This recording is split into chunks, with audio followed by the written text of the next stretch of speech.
સુરત પોલીસે ગરફોડ ચોરી કરનાર એક ગેંગને પકડી પાડી છે, પર્દાફાશ કર્યો છે। કેટલા સમયથી આ ગરફોડ ચોરીને અંજામ આપતી હતી આ ગેંગમાં કોણ કોણ લોકો સામેલ હતા અને અત્યારે વિગતો એવી છે કે યુપીના મૂળ તેઓ વતની હતા। કેટલા સમયથી આ ગરફોડ ચોરીને અંજામ આપતા હતા જોઈશું આ રિપોર્ટમાં।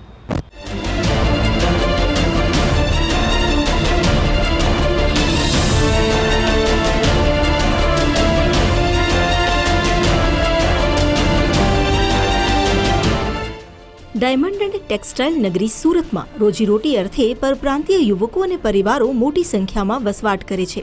આ પરપ્રાંતીય શ્રમિકોની મોટી હાજરીના કારણે ચોરી, લૂંટ, મારામારી અને હત્યા સહિતના બનાવો વધતા જાય છે। સુરતના ભેસ્તાનમાં રહેતા અને મૂળ યુપીના 3 તસ્કરની ગેંગને સુરત પોલીસે ઝડપી 4 જેટલી ઘરફોડ ચોરીનો ભેદ ઉકેલ્યો। આ ચોર ટોળકીના સભ્યો ઉત્તર પ્રદેશથી રેલવેમાં સફર કરીને ચોરી કરવા ગુજરાત આવતા હોવાનો ખુલાસો થયો છે। કોઈ રેલવે સ્ટેશન નજીક ઉતરાણ કર્યા બાદ ગેંગના સભ્યો સૌપ્રથમ પડેલી કોઈ બાઇકને ડુપ્લિકેટ ચાવીની મદદથી ચોરી કરતા। આ ચોરીના બાઇક પર શહેરમાં ફરીને બંધ ઘરોની દિવસે રેકી કરતા। ટાર્ગેટ નક્કી થયા બાદ મોડી રાત્રે કે વહેલી સવારે લોખંડના પાનાથી તાળું કે નકુચો તોડી ઘરની અંદર પ્રવેશ મેળવતા। આ ટોળકી થોડા દિવસ પહેલા 3 મેના દિવસે કઠોર ગામમાં ઘરના માલિકને છરી બતાવી બેગ અને સામાનની લૂંટ ચલાવી નાસી છૂટી હતી। આ સ્થળની આસપાસમાં લાગેલા 200થી વધુ સીસીટીવી ફૂટેજ ચેક કરીને સુરત પોલીસે આરોપીઓની ઓળખ કરી લીધી, જે બાદ ગણતરીના દિવસોની તપાસમાં જ ગરફોડ ચોર ગેંગના મોહમ્મદ ફૈઝલ, ફતેહ ખાન સહિત કાયદાના સંઘર્ષમાં આવેલા એક સગીર યુવકને ઝડપી પાડ્યા। આ ગેંગ પાસેથી એક બાઇક, એર પંપ, ધારદાર હથિયાર અને કપડાં સહિત કુલ 55,000નો મુદ્દામાલ જપ્ત કરવામાં આવ્યો। સુરતની ઉત્તરાયણ પોલીસની પ્રાથમિક પૂછપરછમાં મોજશોખ માટે ટોળકીના સભ્યો ચોરીના રવાડે ચડ્યા હોવાની કબૂલાત કરી।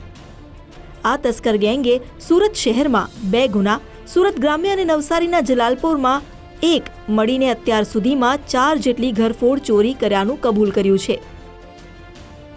ગત તારીખ 3/5/2026ના રોજ કઠોર સુરત શહેર ખાતે એક ચોરીની ઘટના બનેલી, જેમાં 3 અજાણ્યા ઈસમો મોપેડ પર આવી ઘરમાં ઘૂસી ચપ્પુ બતાવી અને ઘરમાં રહેલ બેગ અને સામાનની ચોરી કરી ફરાર થઈ ગયેલ।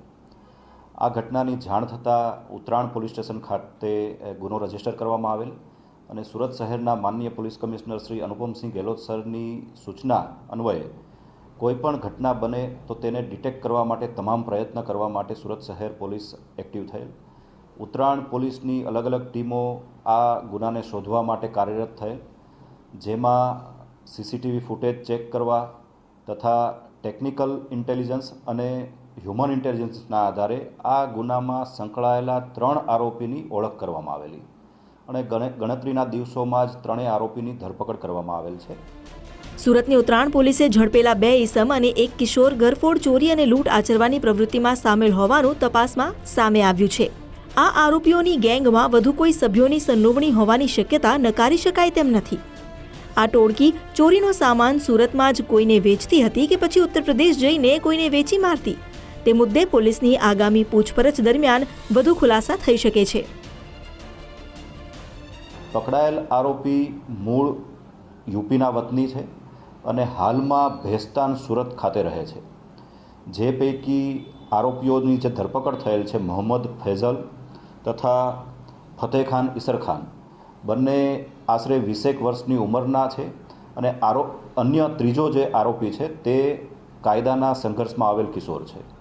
આરોપીની પ્રાથમિક પૂછપરછના આધારે ભૂતકાળમાં પણ આરોપી આ પ્રકારની ચોરીની ઘટનાને અંજામ આપેલ હોવાની હકીકત જાણવા મળેલ છે, જેમાં લસકાણા પોલીસ સ્ટેશન સુરત શહેર, નવસારી જિલ્લાનું જલાલપોર પોલીસ સ્ટેશન તથા આ ઉપરાંત સુરત શહેરમાં જ 2 અલગ અલગ પોલીસ સ્ટેશનોમાં એમ મળી 4 જેટલા અલગ અલગ પોલીસ સ્ટેશન વિસ્તારમાં 4 જેટલી ચોરીની ઘટનાને અંજામ આપેલ હોવાનું જાણવા મળેલ છે। ઝડપાયેલા 2 યુવક મોહમ્મદ ફૈઝલ, ફતેહ ખાન તેમજ 1 કિશોર યુપીના અલગ અલગ જિલ્લાના રહેવાસી છે। આ ટોળકી મોટાભાગે રેલવે સ્ટેશનની નજીકની સોસાયટીઓને જ નિશાન બનાવતી હતી, જેથી ચોરી કે લૂંટ આચર્યા બાદ ભાગી છૂટવામાં સરળતા રહે. બંધ મકાનોમાં ચોરી કરવામાં માહેર 20 વર્ષીય મોહમ્મદ ફૈઝલ અને ફતેહ ખાનનો ઉત્તર પ્રદેશમાં કોઈ ગુનાહિત ભૂતકાળ છે કે કેમ તે અંગે જાણકારી મેળવવા સુરત પોલીસે વધુ તપાસ હાથ ધરી છે. રાકેશ બ્રહ્મભટ્ટ, ગુજરાત ફર્સ્ટ, સુરત.